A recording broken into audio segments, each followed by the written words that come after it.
Corona vaccine को लेकर प्रधानमंत्री का बड़ा बयान सामने आया है। कोरोना वैक्सीन कब आएगी इसका समय हम तय नहीं कर सकते। पीएम ने कहा है कि इसका समय वैज्ञानिक तय करेंगे। वैक्सीन को लेकर आपके और हमारे हाथ में कुछ नहीं है। पीएम ने कहा है कि वैक्सीन को लेकर सब कुछ वैज्ञानिकों के हाथ में है। वैक्सीन को लेकर के कुछ लोग राजनीति करते हैं जो कि ठीक नहीं है। राजनीति करने से किसी को कोई रोक नहीं सकता। रविंद्र कुमार इस वक्त हमारे साथ मौजूद हैं। रविंद्र कुमार, सीधे तौर पर तमाम उन बातों पर विराम लगा दिया जो कि पॉलिटिकल सर्कल्स में उठाने की कोशिश की जा रही थी कि प्रधानमंत्री तय करेंगे, वो बताएंगे या फिर ये होगा। सीधे तौर पर उन्होंने कह दिया कि बीमारी का वक्त है, कोरोना वक्त है, महामारी का वक्त है, वैज्ञानिक ही तय करेंगे।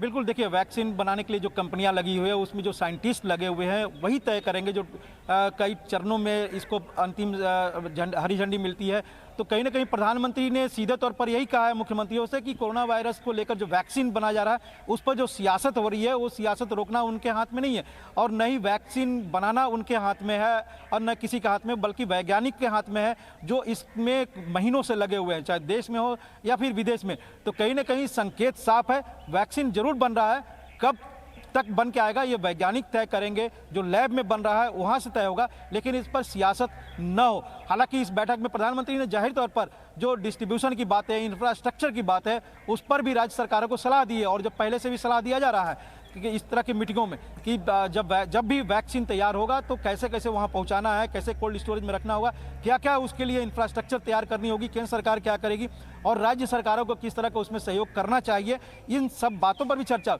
लेकिन वैक्सीन कब बन के आएगा ये जाहिर तौर पर वैज्ञानिक ही तय करेंगे जब वो अंतिम चरण में पहुंच जाएगा और जब इसका प्रोडक्शन शुरू होगा। तो कहीं ना कहीं सियासत को लेकर भी उन्होंने निशाना साधा है। आपने देखा होगा कि कोरोना वैक्सीन को लेकर, कोरोना वायरस को लेकर, इसके जो कंट्रोल करने का है, कंटेनमेंट जोन की बातें हो, चाहे कई तरह की बातें हो, पलायन की बातें हो रही है, कई तरह की सियासत हुई है अपोजिशन द्वारा। तो प्रधानमंत्री की पीड़ा हर बैठक में इस तरह की निकलती है कि केंद्र सरकार अपनी तरफ से पूरी कोशिश कर रही है, राज्य सरकारों को भरसक मदद दी जा रही है, बावजूद उसके विपक्षी दल उस पर सियासत करते रहे। कई ऐसे राज्य सरकारें जहां पर बीजेपी या एनडीए की सरकारें नहीं है, उनको भी हर तरह से मदद दी जा रही है। दिल्ली आप उसका एक एग्जाम्पल है, बावजूद उसके कहीं ना कहीं सियासत होते रही है, ट्विटर के माध्यम से, बयानों के माध्यम से।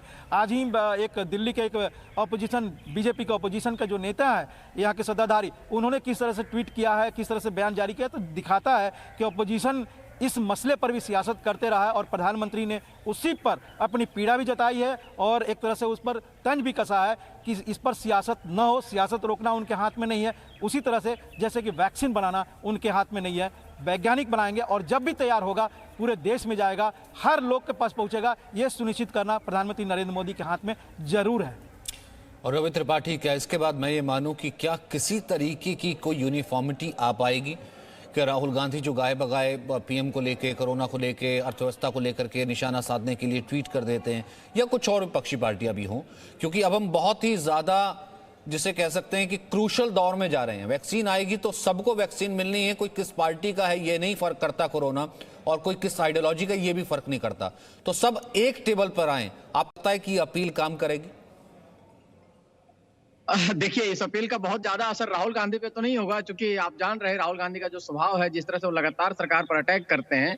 और कोरोना के शुरुआती दौर से ध्यान रखिए कि अगर लॉकडाउन की बात हो तो सबसे पहले राहुल गांधी वो शख्स थे जो सरकार पर सबसे ज्यादा उन्होंने दबाव बनाया कि लॉकडाउन होना चाहिए, दुनिया में स्थिति खराब है, सरकार की कोई तैयारी नहीं है। और जब लॉकडाउन किया गया तो उस पर भी सवाल उन्होंने उठाया कि लॉकडाउन बिना सोचे समझे कर दिया गया, जल्दबाजी में किया गया फैसला था। तो आप सरकार कोई भी कदम उठाए उसमें एक अपोजिशन के लिहाज से भी और राहुल गांधी की अपनी जो समझ है इसके लिहाज से वो लगातार अटैक करते हैं। हालांकि उनको इसमें करना कुछ नहीं, सिर्फ सवाल खड़े करने हैं। और वही नहीं, पूरी विपक्ष के नेता की फौज लग जाती है उनके पीछे सरकार के नियत पर सवाल खड़े करने के लिए, सरकार के काम काज करने के तरीके पर सवाल खड़े करने के लिए। आपको याद हो कि जब दिहाड़ी मजदूर जब इस वक्त वापस जा रहे थे, तो प्रवासी मजदूर वापस लौट जा रहे थे, राहुल गांधी ने कई जगह उनके साथ फोटो खिंचवाए, कई जगह वीडियो खिंचवाया उनकी तकलीफ को लेकर। हालांकि उन्होंने किया कुछ नहीं, लेकिन फोटो जरूर खिंचवाया, उनके साथ वीडियो बनाकर पोस्ट किया। तो राहुल गांधी लगातार सरकार को घेरने की कोशिश करते हैं और अलग अलग तरीके से करते हैं। हालांकि वो अभी तक सफल नहीं हो पाए, क्योंकि कोरोना के इस काल में भी आप बिहार चुनाव की बात करें, तमाम जो रिजल्ट जो आए हैं उसमें लोग गरीबों तक एक मैसेज गया है कि प्रधानमंत्री मोदी ने इस दौर में लोगों की सहायता की है,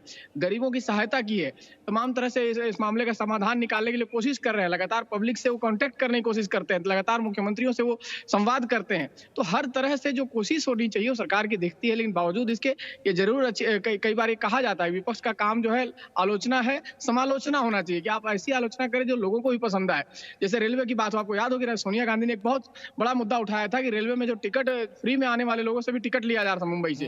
उसके बाद सरकार ने सावधानी के तौर पर उस पर एक्शन लिया और उसके बाद ये चीजें बंद हुई। Presenting B News app, available on Google Play and App Store. Download it now.